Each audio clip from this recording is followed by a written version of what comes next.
Let's talk about real estate purchase agreements. If you're working with a buyer, you'll fill out the initial purchase agreement on their behalf.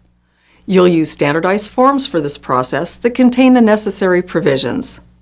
Then, the purchase agreement will be presented to the seller.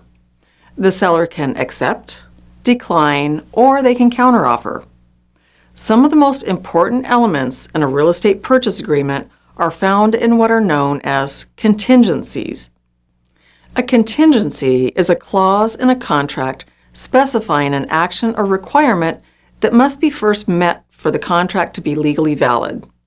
The buyer and seller must agree to each contingency and sign the contract before it becomes binding. Let me cover a few of the most common contingency clauses. We'll look at contingencies for financing, inspection, and for the sale of a prior home.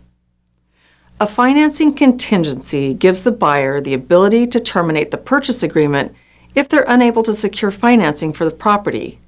If this occurs, the buyer won't have to forfeit any earnest money that they may have deposited.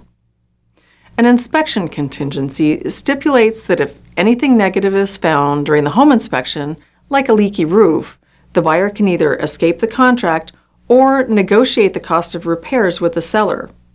This means the buyer won't have to bear the entire cost of replacing the roof. Finally, there's the contingency for the sale of a prior home.